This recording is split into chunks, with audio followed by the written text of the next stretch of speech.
Hello, beautiful people. It is Angela with Orange Bubble. Welcome. Thank you for all the subscribes, likes, share, comments, and downloads. You can now watch me on YouTube, listen to me on podcasts, and to help more people manifest best life. I have expanded to a new podcast as well. Just to let you know of the free services that are available, there is a free 15-day Manifest Best Life on my website, as well as a free Facebook group to help guide and direct you if you have questions beyond what's available in the videos. There is additional options on my website that will allow you to have coaching to speed up your manifestations. Let's jump right in and talk about living in the end.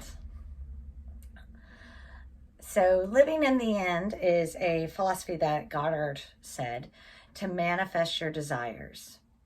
Yes, part of it is SATS, which is something akin to sleep, where you imagine a scene with feeling, living color of it, the sight, the sound, the smell, the person or people that would be involved in that moment. You want it to be a moment in time that you would be thinking about, of an imaginary scene of your wish fulfilled. Now, Hicks said that in order to imagine and have your desires fulfilled, you must hold that thought with no other thought coming in for 17 seconds times 4. Which equals 68 seconds for your desires to fully manifest.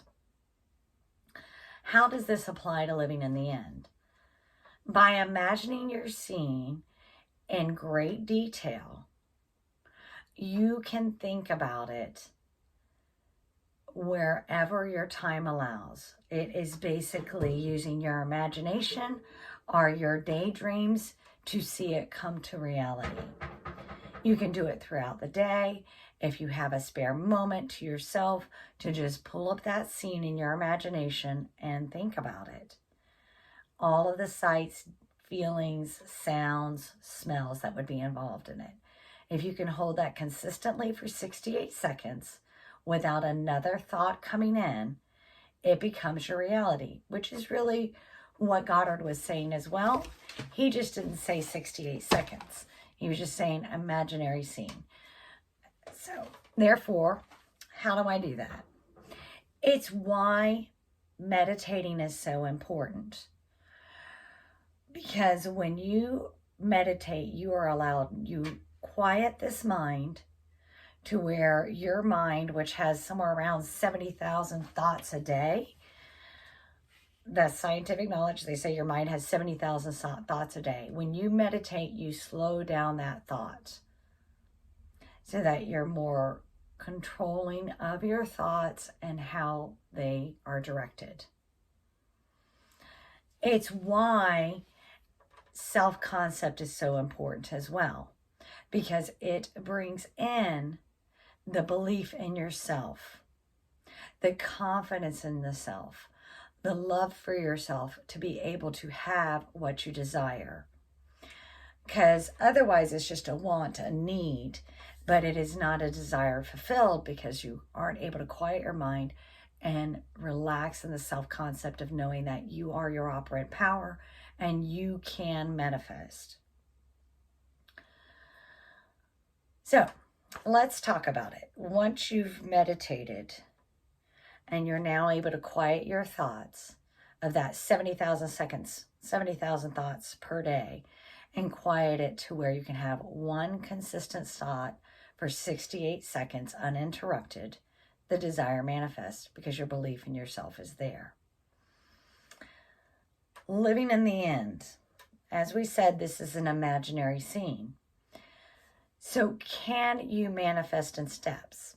So if you're saying you want a Lamborghini and you're like, but right now, I'd rather not be driving the car I'm driving. If I could just have a Mercedes and then next I'll go to a Lamborghini, then of course it is right for you to have that imaginary scene. You can say, okay, ultimately I want a Lamborghini. That may be my living desire. But it's hard for me to imagine getting to that Lamborghini. But I can imagine getting to a Mercedes. That feels like something that I can do. Then imagine that step. Imagine the step of what owning that Mercedes would be. You would end up getting the money for the Mercedes or a loan, whichever one you need to do, and go to the Mercedes dealership and buy the car. And in this imaginary step scene, what you might do is you might imagine the salesperson giving you the car keys for you to drive off in your brand new Mercedes. So yes, you can set the scene for any step of your want. It does not have to be totally in the end if the only thing you can imagine right now is that step. When it comes in, you can build onto the next step and the next step to ultimately get you where that is.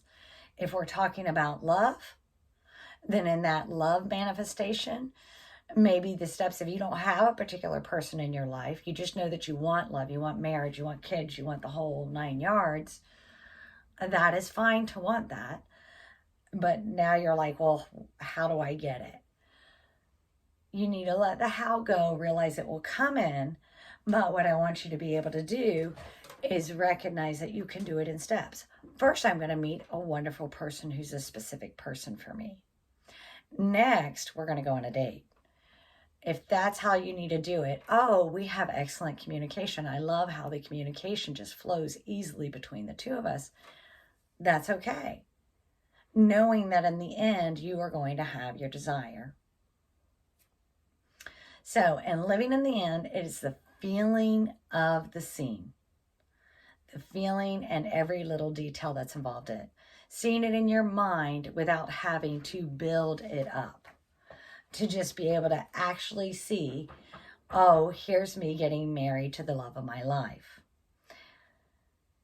When you do that, you put all your thoughts, your consequences into 4D and 50, and then naturally the 3D conforms to it. Thank you for listening, and I appreciate it. See you next time.